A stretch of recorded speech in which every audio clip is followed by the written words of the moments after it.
Hello, you're watching TVP World Talks. I'm Jonasz Rybicki. China's Commerce Minister Wang Wentao is set to hold talks with EU Trade Chief Marko Sefcovic on Monday to avert the looming threat of a possible trade war, with major points of contention such as China's massive €360 billion trade surplus with the bloc in 2025, as well as access to rare earth minerals. The talks are unlikely to be a routine exchange of pleasantries. But how can the European Union encourage China to rein in its economic overcapacity? Joining us here today is Sana Hashmi, fellow at the Taiwan Asia Exchange Foundation. Hello and welcome to TVP World. Thank you. So, looking at these trade negotiations, do you think the European Union is likely to get its way? I don't see it that way, as in it's a series of engagement that has been happening. So it's a part of the broader attempt to stabilize an increasingly strained EU-China trade relationship. And this has been happening for a couple of years now. So I won't really see it as a situation where the EU could actually get what it wants as of now. So it's not really the meetings, including Wang's visit to the Brussels, it's not really a kind of negotiation that's aimed at immediate breakthroughs. And we do have to realize that there is strategic context, and the context is to manage tension. So the idea is not to reset ties. So they're currently defined by overlapping pressures, of course, the defensive trade posture, Chinese export capacity that is being overhung, and of course the geopolitical spillover. So I think the meeting is primarily about containment of escalation rather than achieving what should have happened a long time ago. Right, so what are the most urgent needs of the European Union in this regard? We've already mentioned the massive trade deficit vis-à-vis China, but there are some sectors which are affected much more than the others, in particular the automotive industry. Absolutely, and I think that tops the agenda. Electric vehicles dispute management is something that EU is really trying to have its way with the Chinese, and it's attempting to prevent tariff escalation spiral or explore price undertakings. And so, of course, that's one of the main areas. But then apart from that, market access asymmetry is something that is very common with China. And this is just not something that EU is dealing with. I think most of the major economies of the world is dealing with market access to China. And of course, EU complains about restricted access is something that China has not really been taking very seriously. So EU firms versus Chinese complaints about protectionism in Europe is something that is also one of the major issues. And of course, supply chain dependency, especially rare earth batteries and green tech input. Then, of course, the trade defense transparency, where procedural concerns around how investigations are conducted on both sides. These are likely agenda priorities that both EU and China are going to discuss. But then I think this is mostly in the interest of the EU rather than China. So as in how to get the Chinese to get to the negotiating table and accept the EU priorities is something that we haven't really seen. So I'm not really hopeful of the outcome of the meeting as well. So some countries are under tremendous pressure in this regard. I mean, in Germany alone, Volkswagen is reportedly considering slashing up to 100,000 jobs and closing down 4 factories.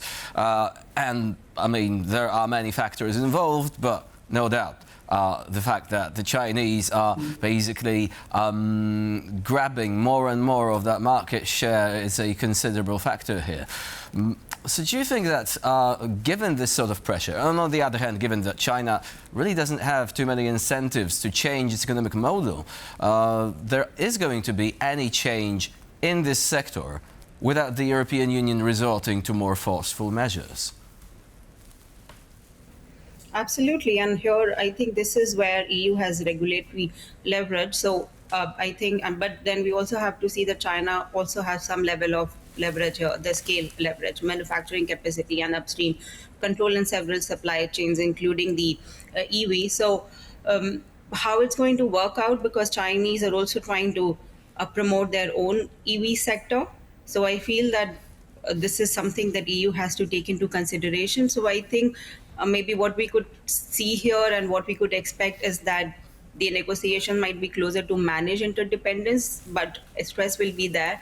So I don't think that it's just going to be that EU has an upper hand here, so it's going to be a case of classical trade bargaining. So I do believe that China also has an upper hand here. So it all depends on if, we talked about Germany, and Germany is one market, is one country that is losing more rather than the entire EU. So I think Western Europe is a region which is more concerned about its dependency on China, maybe if we compare it to Central Eastern European countries. So I think here the problem is their coherence. Is there a unified approach to deal with the trade protectionism that we are seeing from the Chinese side? So I think what we need right now is to have a coherent policy from the EU side, and all the countries need to come together. Otherwise, it's just going to be a situation where China is just going to win twice.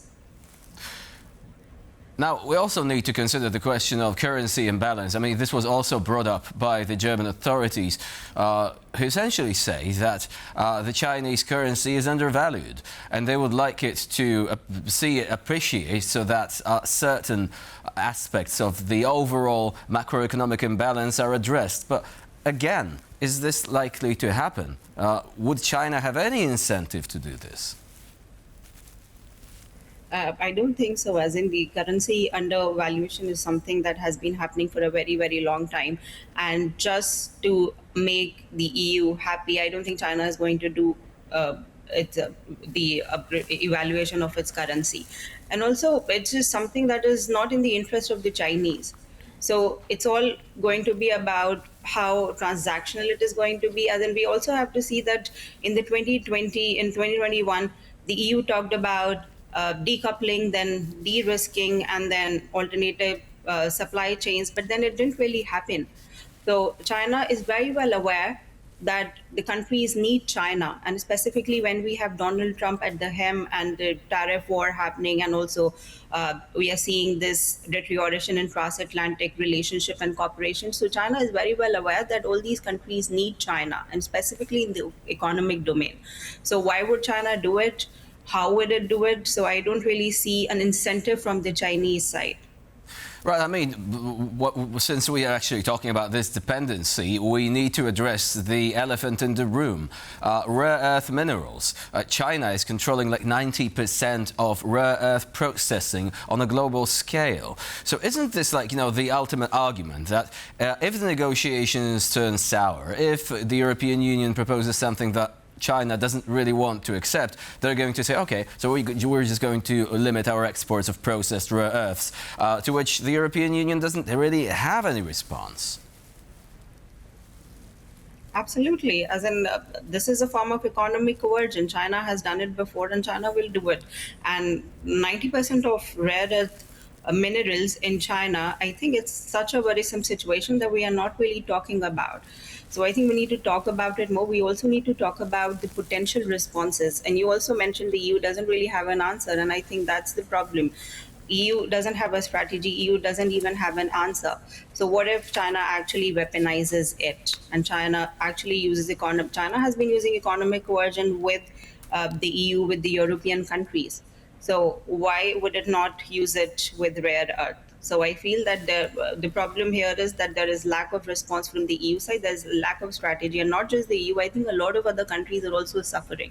So in my view, what we really need is to have a coherent strategy on how to deal with if there is a shortage of rare earth export, if they cannot really export from the Chinese. And sooner or later, China is going to weaponize it. So I don't think that we need to rely on China on that aspect. Well, we're talking about the worst case scenario, like, it's really like an exchange of economic nuclear strikes. But you're saying that the EU doesn't have any response. But could the European Union, in such a pessimistic scenario, resort to the anti-coercion instrument, perhaps? Because if China really does use economic coercion openly, then that could possibly trigger the instrument that was being discussed even before it happened, right? Some people are thinking, okay, so maybe we should think whether this, what we're seeing today is some form of coercion. But if they block rare earth exports altogether, I mean, that clearly would fall under the definition of coercive action, wouldn't it? Absolutely, and I think this is a major problem that a lot of countries are not really paying attention to. As in, I don't think that it's a matter of if, I think it's a matter of when.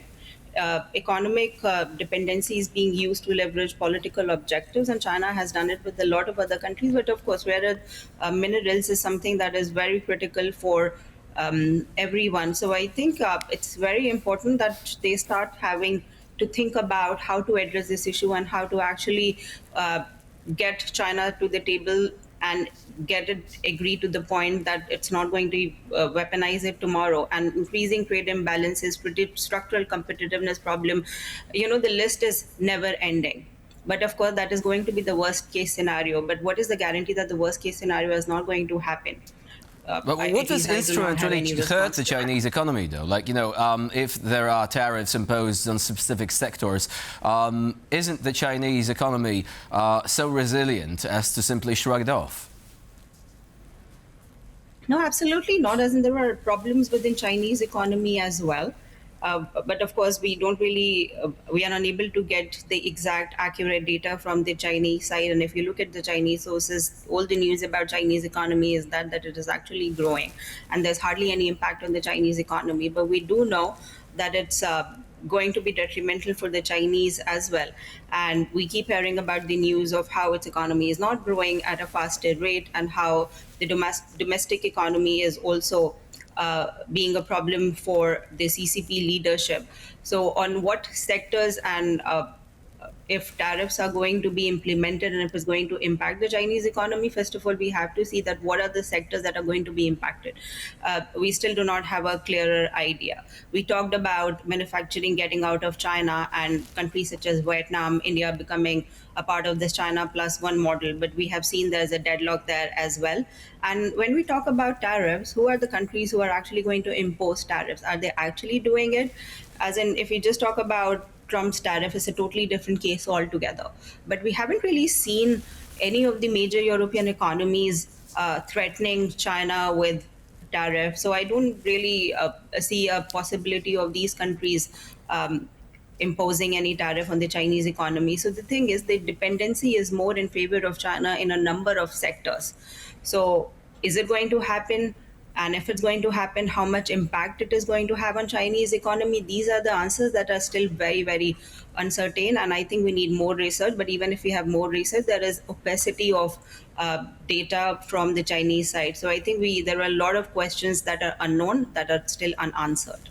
Now, finally, do you think that when we're talking about, Europe's dependency on China, shouldn't this be kind of like a bitter reflection of this being a problem of our own making? I mean, quite recently, Xi Jinping was quoted as saying that manufacturing is the foundation of the real economy.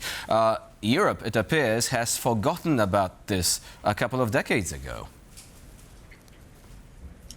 Absolutely, and I couldn't agree more with this statement that it's a problem of our own making.